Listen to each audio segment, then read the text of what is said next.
Padre, gracias por tu palabra, gracias porque tenemos tu consejo claro aquí en tu palabra, Señor. Sabemos que tu palabra fue dada como lumbrera a nuestro caminar, Señor, como un martillo que puede quebrantar la roca, como una espada que puede atravesar nuestro corazón y como agua que puede limpiarnos, Señor. Te rogamos que hagas todo esto en nosotros el día de hoy y que tu palabra en verdad en nosotros, Señor, produzca eso que solamente tú puedes hacer. En el nombre de Jesús, amén. Hebreos capítulo 10, versículo 26, es lo que nos toca estudiar.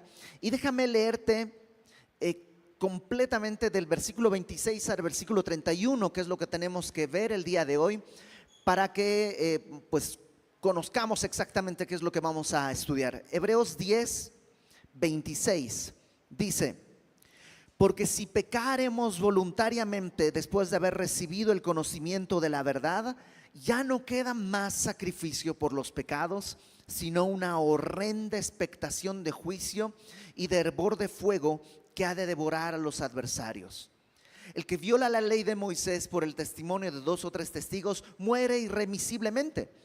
¿Cuánto mayor castigo pensáis que merecerá el que pisoteara al Hijo de Dios y tuviere por inmunda la sangre del pacto en la cual fue santificado e hiciere afrenta al Espíritu de gracia? Pues conocemos al que dijo: mía es la venganza, yo daré el pago, dice el Señor. Y otra vez, el Señor juzgará a su pueblo. Horrenda cosa es caer en manos del Dios vivo. Es un pasaje muy fuerte. Y acuérdate que esta carta es una exhortación a los cristianos de esta época a no regresar al sistema ritualista del cual habían salido. Los primeros lectores de esta carta provenían del judaísmo. Ellos habían sido criados como judíos, conocieron el evangelio, entendieron la verdad del evangelio, se hicieron, como el día de hoy decimos, no, se hicieron cristianos. Pero las presiones, la oposición, la persecución, la dificultad, todo estaba siendo una tentación para que ellos regresaran al antiguo sistema religioso del cual habían salido. Y esta carta lo que está tratando de hacer es animarles a que perseveren, a que no se queden, a que no regresen, sino que se mantengan en aquella fe que han recibido. Y esto es importante porque todos tenemos esta tentación de regresar a un sistema religioso, porque la religión es fácil. Cualquier religión, por muy difícil que sea, la religión es fácil porque es manejable. Si a mí mi religión me dice tienes que ir a la iglesia, pues voy, listo, ya está. ¿Cuál es el problema? Me levanto temprano y voy. Si mi religión me dice tienes que dar tanto dinero a tal lugar, pues ya, ok, me va a hacer falta, no me va a gustar, puede ser, pero lo puedo dar. Si mi religión me dice tienes que caminar desde aquí hasta no sé dónde, pues a lo mejor me voy a cansar, a lo mejor no voy a poder hacerlo siempre porque tal vez ya a mi edad ya no puedo, pero en general toda religión es manejable. En cambio el evangelio es algo mucho más profundo. Porque el evangelio me dice ama a tu prójimo y eso es difícil de hacer. ¿Hasta dónde? Hasta Pedro le preguntó: Señor, pero ¿hasta cuándo tengo que perdonar a mi hermano? Es muy difícil, es complicado, porque Jesús incluso llegó a decir que oíste que fue dicho no matarás, porque si no serás culpable. Pero yo les digo, si te enojas con tu hermano, eres reo de juicio eterno. Tal vez no matar a alguien puedo manejarlo, pero no enojarme requiere algo que no tengo el poder. Yo no, o sea, va más allá de mis capacidades. Y la religión además me permite tener orgullo, porque yo no soy como los que no van a la iglesia, yo sí voy. Yo no me he visto de esa manera, yo me he visto así. Yo no tengo el pelo asá, yo no escucho tal. La religión me puede llenar de orgullo. En cambio el evangelio me orilla a depender del Señor, me empuja al punto en el que tengo que reconocer que sigo siendo, Pablo dice que Dios escogió lo vil y lo menospreciado. que sigo siendo insuficiente a la altura de Dios. Puede que si nos comparamos yo tenga algunas virtudes sobre ti y tú algunas sobre mí, pero comparados con la blancura, con la pureza de Dios, todos somos pecadores. No hay uno que pueda decir yo soy menos pecador. Estamos hundidos. Por eso nuestra carne corre hacia la religión. Ahora, ¿por qué hago toda esta introducción? Porque ese es el contexto de la carta.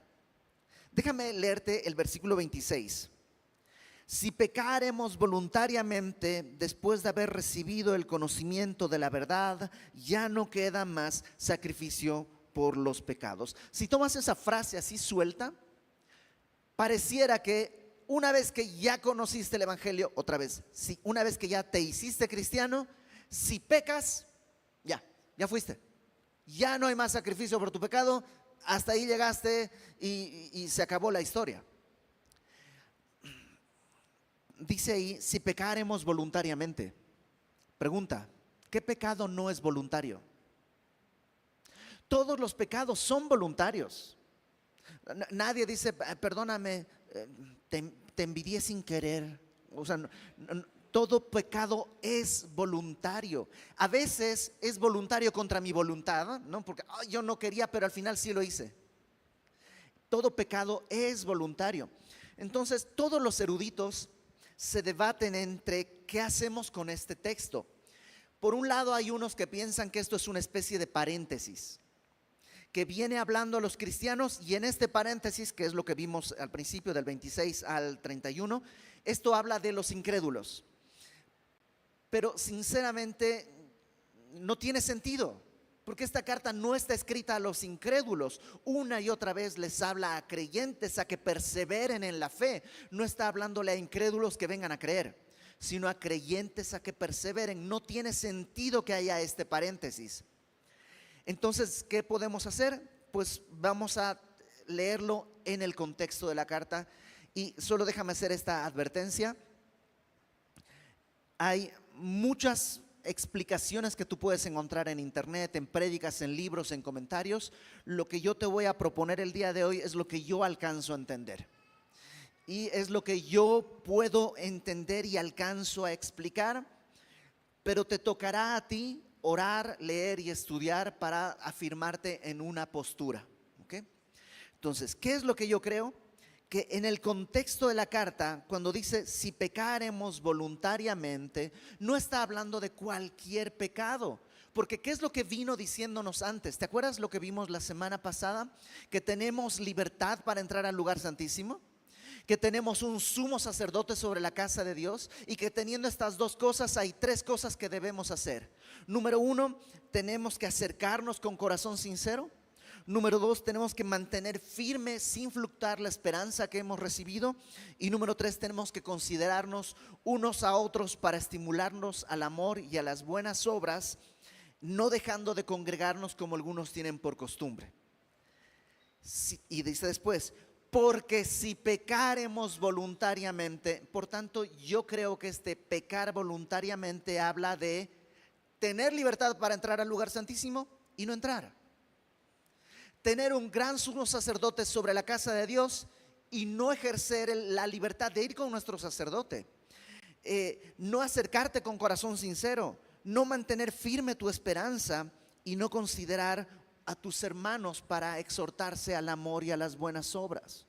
En un sentido mucho más claro, la carta nos está hablando una y otra vez cómo Cristo es un mejor sacerdote, un mejor sacrificio, ejerce en un mejor santuario, es superior a los ángeles, es superior a todo. Por tanto, pretender acercarme a través de cualquier otra forma, religión, buenas obras, moral, lo que sea, yo creo que habla de ese pecar voluntariamente. Abandonar la obra de Cristo. Querer ser salvo a través de mis fuerzas. A través de, voy a usar una palabra que a lo mejor describe esto, a través de mi promedio. Todos al final del día, bueno, no todos, pero la mayoría hacemos un promedio. ¿Cómo te fue el día de hoy? A ver, leí mi Biblia, 10 puntos. pero no me acuerdo lo que leí, -5. No oré, -10. Pero di gracias por los alimentos, +5. Y todos hacemos así y sacas un promedio de tu día. Y hoy fui como cristiano, del 1 al 10, hoy fui 7. Es un buen promedio. A veces soy 3. Ay, qué terrible. Y hacemos siempre este promedio y pensamos que a través de este promedio logramos acercarnos al Señor. Cuando la palabra de Dios dice que como creyentes ya estamos sentados en los lugares celestiales con Cristo, no por nuestro promedio, sino por la obra de Jesús en la cruz a favor de nosotros. Pero nuevamente siempre intentamos tener un promedio porque el promedio me da a mí una certeza, me da seguridad y le acaricia a mi orgullo. Porque yo sí leí, tú no. Yo sí hice y tú no. Entonces, ese es el pecado voluntario, creo yo, del que está hablando, y lo vamos a ir desarrollando y te voy a ir explicando por qué creo esto. Entonces, si pecaremos voluntariamente después de haber recibido el conocimiento de la verdad, o sea, no habla de incrédulos, sino de aquellos que han recibido el conocimiento de la verdad. ¿Cuál es la verdad? La verdad, acuérdate, no es un concepto, la verdad es Cristo. Jesucristo dijo, yo soy el camino. No un camino, sino el camino, la verdad y la vida. Los que han recibido el conocimiento de la verdad y voluntariamente rechazan esto, dice, ya no queda más sacrificio por los pecados. ¿Por qué? Porque no hay otro nombre bajo el cielo dado a los hombres en el cual podamos ser salvos. No hay. No es posible. No es que Dios no quiere, es que no es posible. Algunos lo ven de esta manera, ¿ok? No, yo no estoy completamente de acuerdo con las bases de esta explicación, pero sí con la manera en que ilustra esto. Adán y Eva vivieron en la edad de la inocencia. Ellos fueron creados y en su inocencia pretendieron mantenerse y fracasaron. Vino nada más una serpiente y pues tentó a Eva, tentó a Adán y al final cayeron. Luego le llaman la edad de la conciencia, que es que, ¿te acuerdas que cuando Caín está pensando en matar a Abel, Dios le dice, oye Caín, el pecado está a la puerta, pero tú puedes dominarlo? Dios le está diciendo, aguas, tú sabes que está mal, pero ¿qué hace Caín? Sigue con su propósito, desecha su conciencia. Por eso le llaman esta la edad de la conciencia. Luego viene la edad, o le llaman la dispensación del gobierno. Cuando salen del arca, cuando Noé con su familia sale del arca, Dios le dice a Noé, ahora voy a demandar la vida del hombre a través del hombre. Es decir, que si alguien mata a una persona, o un hombre tiene que matar como para para balancear el pecado con la pena, ¿no? Pero no es que le va a caer un rayo, sino que un hombre tiene que ejercer, el gobierno tiene que ejercerse. Es como el nacimiento del gobierno. Dios al salir del arca le dice a Noé, voy a hacer esto, la vida del hombre la voy a demandar por la mano del hombre. Entonces uno pensaría, pues necesitamos un gobierno y con eso ya estamos tranquilitos, y resultó que no. Y luego le llaman la disposición de la ley, porque a lo mejor dicen, lo que nos falta es una buena legislación. Entonces Dios da la ley y el resultado es el mismo. No hay posibilidad más allá de Cristo. Te digo, esta es una explicación que le llaman las dispensaciones, y tiene sus bemoles y sus cosas, pero la explicación creo que nos ayuda a entender esto.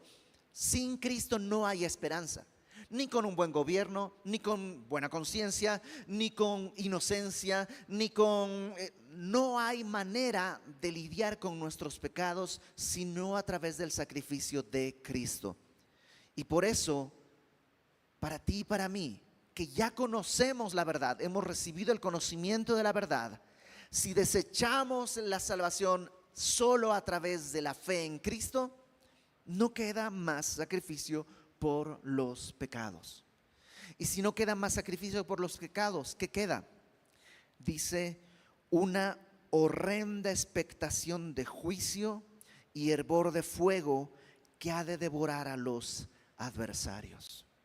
Ojo, tú y yo pecamos. Esta mañana ya pecaste, de alguna manera ya pecaste.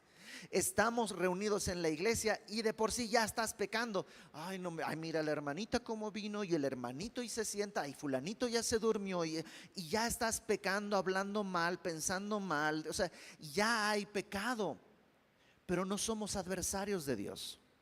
Nomás somos muy torpes, nomás somos pecadores. Nuestra naturaleza, aunque nuestro espíritu ha pasado de muerte a vida, todavía estamos en una naturaleza pecadora, pero no somos adversarios. En verdad yo quisiera no envidiar, en verdad yo quisiera no pensar mal, en verdad yo quisiera tener más misericordia, en verdad yo quisiera, o sea, la verdad es que eso es lo que yo anhelo, pero pues mi naturaleza pecaminosa siempre termina. Pablo mismo decía, lo que no quiero hacer, eso hago, y lo que quiero hacer, no puedo. Siendo el apóstol Pablo decía eso, pero no somos adversarios.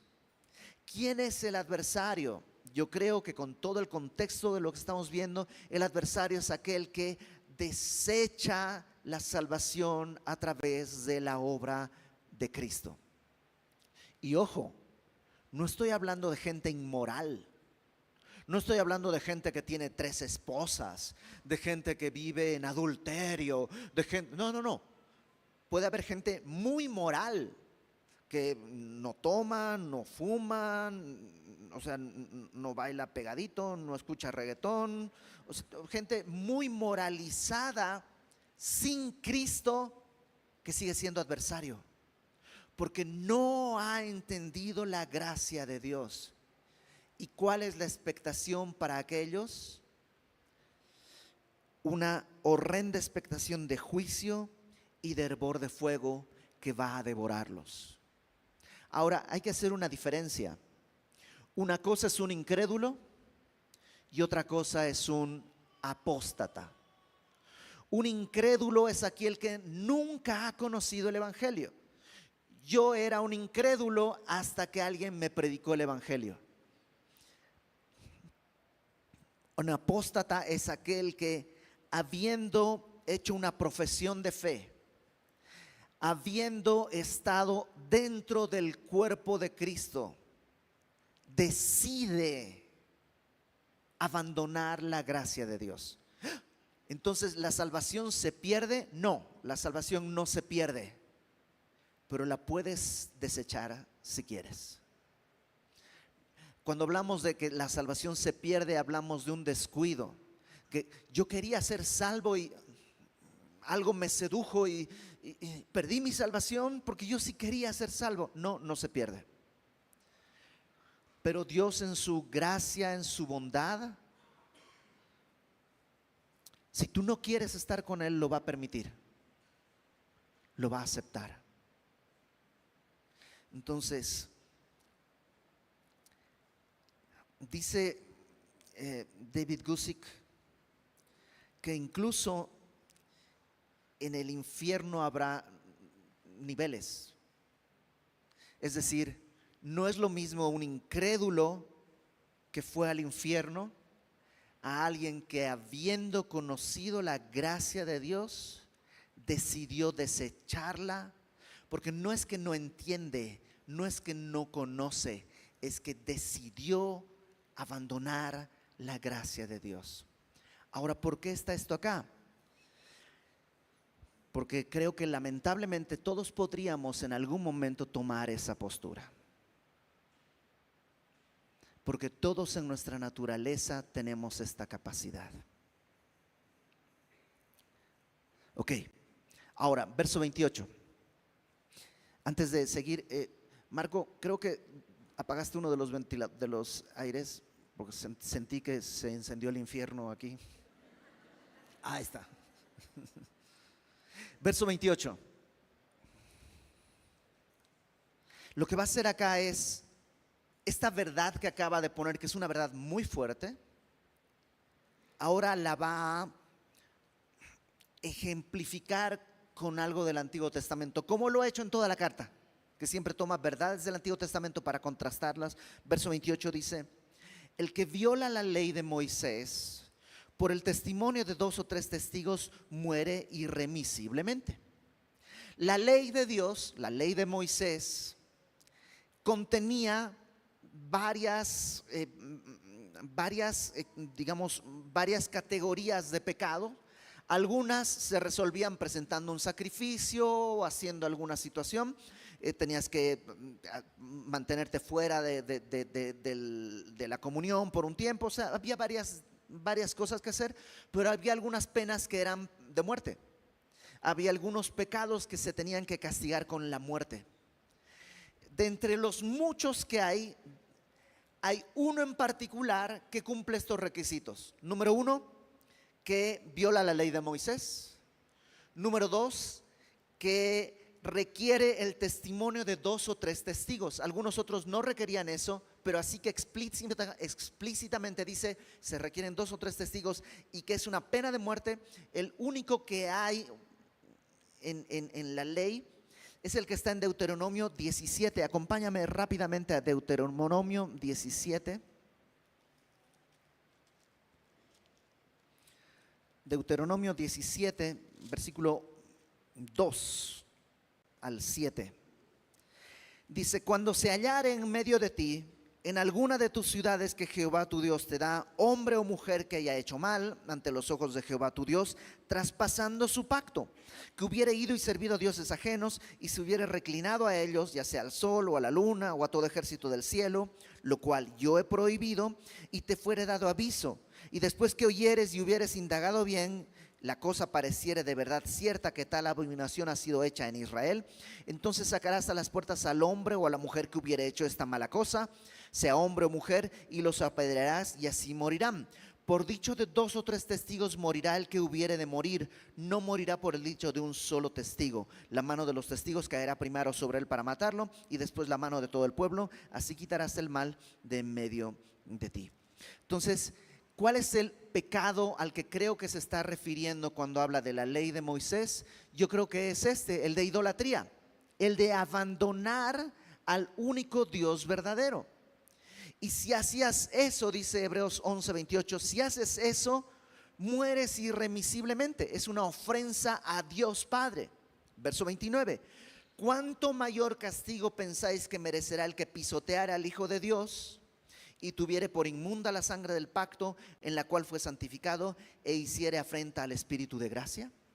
Si alguien violaba la ley de Moisés y su destino era la muerte irremisible, sin misericordia, imagínate lo que sería para alguien que, y pone 3 cosas. Número 1, pisoteare al Hijo de Dios. Ojo, cuando tú y yo pecamos, no estamos pisoteando al Hijo de Dios. Nuevamente, pecamos porque somos a veces muy tontos, somos torpes, somos incautos, pero no estamos pisoteando al Hijo de Dios. La mayor parte de las veces después de pecar te quieres morir. ¿Por qué abrí mi boca? ¿O por qué no hablé? Es más bien una lucha. En cambio, que está hablando de alguien que pisotea al Hijo de Dios, desprecia al Hijo de Dios. Número 2, tiene por inmunda la sangre del pacto, en la cual fue santificado. Es decir, alguien que en verdad ha creído, ha recibido la sangre de Cristo que puede hacerle salvo, pero ahora la tiene por inmunda. Es decir, ya hemos hablado que la sangre, no hablamos de la sangre literal, sino del sacrificio de Cristo. La traducción en lenguaje actual dice: alguien que piensa que Cristo murió para nada. Es como que se murió, pero tanta gente ha muerto, y el Che Guevara murió por sus ideales, y los niños héroes murieron por la libertad, y hay tantos que mueren por la bondad y la justicia. Pero la sangre de Cristo es distinta porque es inocente, perfecto, sin mancha. Todo eso lo estudiamos hace un par de semanas. Entonces, ¿cuánto mayor castigo para el que pisotea al Hijo de Dios considera inmunda la sangre del pacto en la cual él fue santificado. Y número 3, hiciere afrenta al Espíritu de gracia. Esto suena mucho cuando Jesús habla que hay un solo pecado imperdonable. ¿Cuál es? La blasfemia contra el Espíritu Santo. Y aquí dice el que hace afrenta, el que insulta o blasfema, podríamos decir, al Espíritu de gracia. ¿Qué es esto? Acuérdate que Jesús en Juan 14 nos explica que el Espíritu Santo tiene 3 funciones en la tierra.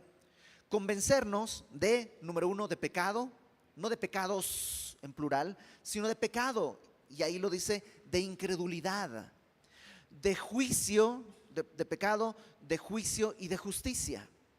De pecado por cuanto no creen en mí, dice Jesús. De juicio porque solamente Cristo es el único justo que puede ir al cielo. Y en realidad, déjame ponerlo de esta manera. La humanidad desechó al Padre cuando decidió pecar. Entonces el Padre envió al Hijo. Y la humanidad desechó al Hijo. Entonces el Hijo envió al Espíritu Santo. Si la humanidad desecha al Espíritu, ¿qué queda? Nada. Una horrenda expectación de juicio y ardor de fuego que ha de devorar a los adversarios. Si el que peca contra la ley de Dios muere irremisiblemente, ¿cuánto mayor castigo será para el que pisotea al Hijo de Dios, para el que tiene por inmunda la sangre del pacto y ofende al Espíritu de gracia? ¿Por qué debe ser así? Verso 30 nos lo dice. No porque, la razón es porque Dios tiene una naturaleza perfecta. Pues verso 30 dice, conocemos al que dijo, mía es la venganza, yo daré el pago, dice el Señor. ¿Sabes qué está diciendo? Yo voy a pagar. Acuérdate que en la Biblia la palabra venganza no es como nosotros la entendemos, lo hemos visto antes. Venganza para nosotros es desquite. En la Biblia venganza es ponerlo todo equivalente. Debías 100 pesos, la venganza es cobrarte 100 pesos. Es poner la retribución equivalente. Por eso es ojo por ojo, diente por diente. Si te rompen un diente, tú no puedes partirles la cara, solo un diente. Hablamos hablando de exactamente, tiene que haber la equivalencia. Esa es la venganza de Dios. Dios no está en el cielo pensando, ya me cansé, ahora sí. No, simplemente va a poner las cosas en balance. Por eso dice que Dios está airado con el impío todo el tiempo. No es que tú y yo nos enojamos. Dios no es que se enoja, sino que lo correcto ante el pecado es la ira de Dios y la venganza de Dios. Entonces, Dios es un Dios justo. Y aquel que desecha la única manera de ser salvo, ¿qué es lo que crees que tiene que tener? Pues no estar con Él. Y ya lo hemos dicho antes. El infierno es no estar con el Señor. Dios es amor. El infierno es el lugar donde no está Dios. Entonces, ¿qué habrá? Lo que no es amor. Dios es luz. El infierno es el lugar donde no está Dios. ¿Qué habrá? Pues lo que no es luz. Dios es paz. En el infierno habrá lo que no es Dios. ¿Por qué? Porque quien va al infierno ha decidido rechazar lo que Dios es, que Él gratuitamente otorga a través de su Hijo Jesucristo. Entonces dice, conocemos al que dijo, mía es la venganza, yo daré el pago. Y otra vez, o en otro texto dice también, el Señor juzgará a su pueblo. ¿Sabes por qué tiene que haber esta horrenda expectación de juicio? Porque hay un juicio. Porque Dios va a traer la verdad. Y si tú no estás en la gracia de Cristo, entonces te espera este horroroso hervor de fuego que va a devorarte. Y por eso al final termina diciendo, horrenda cosa es caer en manos del Dios vivo. Dios no es una estatua, no es un concepto. No, como a veces, no, yo creo, sí, tú llámale Dios, llámale, como dice Joaquín Sabina, llámale Dios, si quieres, llámale energía, mejor todavía. Dios es una persona, no una persona humana. Dios está vivo. Caer en manos de un Dios vivo es horrendo, porque Dios ha abierto los brazos. Puedes caer en sus brazos de gracia, puedes caer a sus pies para adorarle, pero caer en sus manos de juicio dice que es horrendo. Ahora quisiera, para terminar, advertirte que tú puedes caer en dos cosas que están mal. Número uno, puedes caer en distorsionar esto y tener miedo. Voy a usar estas palabras simplemente para que quede claro, ¿ok? No es que las palabras quieren decir, pero para que nos entendamos. Puedes tener miedo de Dios en vez de temor de Dios. ¿Cuál es la diferencia? Miedo de Dios te aleja de Él. Como quien tiene miedo a una araña se aleja, o tiene miedo a un perro y se aleja. Y puedes tener miedo de Dios. Es que volví a pecar, ¿qué va a pasar? Ya no tengo perdón, ya no es. No, espérate, ese es miedo, eso no lo trae el Espíritu Santo. El temor de Dios, dice el Salmo 19, el temor de Jehová es limpio, permanece para siempre. El temor te acerca al Señor. Entonces, no tengas miedo. ¿Has pecado? ¿Estás pecando neciamente, perseverando en un pecado? Arrepiéntete. ¿Estás vivo? Todavía hay esperanza. Todavía Dios puede hacer una obra en ti. No te estoy diciendo disciplínate, porque eso no va a servir. No vivimos en la disciplina, vivimos en la gracia de Dios. Confiesa tu pecado al Señor, clama: Señor, transfórmame, ayúdame, no quiero seguir siendo esto, entiendo que soy eso. Por eso la religión te puede hacer orgulloso. ¿Cuánto leí? ¿Cuánto sé? ¿Cuánto logré? Mientras que la gracia te obliga a humillarte delante de Dios, delante de su poderosa mano. Señor, ten misericordia de mí, soy un pecador, otra vez estoy delante de ti, otra vez necesito que me limpies, otra vez necesito tu gracia. Y el que viene así, Jesús dice, no le echo fuera. Entonces el primer error es leer esto mal y decir: ya no hay para mí sacrificio por mis pecados, ya estoy condenado. No, hay esperanza. El otro error es igual de terrible, y es pensar: ya bueno, entonces no tengo horrenda expectación de juicio, porque si la gracia de Dios es para siempre, entonces puedo vivir como quiera, puedo hacer lo que me da la gana y puedo seguir pecando y no pasa nada. Total, nos ponemos de acuerdo, a Dios le gusta perdonar, a mí me gusta pecar, entonces voy pecando, Él va perdonando, estamos todos de acuerdo y no pasa absolutamente nada. Sí pasa. Porque el creyente, Pablo dice, el que ha nacido de nuevo, el que ha creído en el Evangelio, el que ha sido transformado, ¿cómo permanecerá nuevamente en pecado? ¿Cómo? Ya lo hemos platicado la otra vez. En el ejemplo del hijo pródigo, estando en el lodo con los cerdos, se da cuenta que él es hijo y regresa a casa. Por mucho que quiera, no puede permanecer con los cerdos, no es su lugar. Pero al cerdo, por mucho que lo limpies y lo laves y lo tengas en casa, va a volver al chiquero, porque esa es su naturaleza. Entonces, ojo, no le quites filo a la espada. Si tú quieres vivir a la manera del mundo, en el pecado del mundo y enlodarte con el mundo, probablemente, aunque ya hayas conocido la verdad, probablemente el día de hoy estás eligiendo la apostasía. Y lo que queda es una horrenda expectación de juicio y de ardor, de hervor que va a devorar a los adversarios. Y si ya hice eso, pues si estás vivo, Dios está poniendo una esperanza nueva delante de ti. Porque el Señor puede volver a darle vida a aquello que había muerto. El Señor puede levantar aquello que estaba caído. El Señor puede sostenernos, no importa los pecados que hayamos cometido.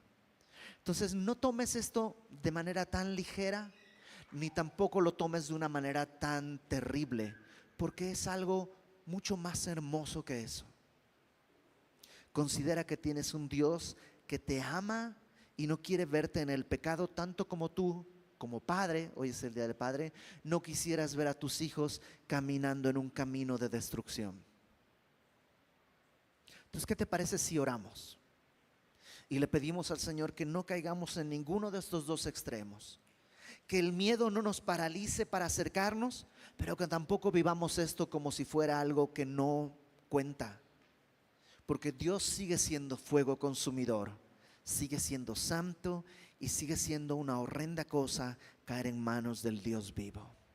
Señor, gracias porque podemos acercarnos a ti. Gracias porque en realidad deberíamos estar nosotros condenados, pero por tu gracia, por tu sangre, el día de hoy tenemos esperanza y acceso a la gracia salvadora. Ayúdanos, Señor, a entender lo que tu Espíritu quiera decirnos. Para aquellos hermanos que el miedo los paraliza, dales confianza, consuelo y fortaleza, y que puedan acercarse a ti sabiendo que tu sangre es suficiente para limpiarnos eternamente de los pecados. Porque tu palabra dice que con una sola ofrenda tú hiciste perfectos para siempre a los santificados, y que no hay pecado que pueda separarnos de ti. Pero también te ruego por aquellas personas que están tomando en menos, que están tomando en poco tu gracia, tu amor y tu sacrificio, que están pisoteando tu sangre, que están tomando por inmundo tu sacrificio, que están afrentando, ofendiendo al Espíritu que viene a convencernos de pecado. Si hay alguien así, Señor, el día de hoy arráncale de las tinieblas, dale una nueva esperanza y ayúdanos a todos a vivir con temor de tu nombre, ese temor santo que busca tu gloria, ese temor santo que nos puede mantener en el centro de tu voluntad, sin temor, pero con temor santo de tu nombre, sin temor sucio, sino con temor santo de tu nombre. La gloria, la honra para ti, que tu Espíritu venga sobre nosotros, Señor. Te lo pedimos en el nombre de Jesús. Amén.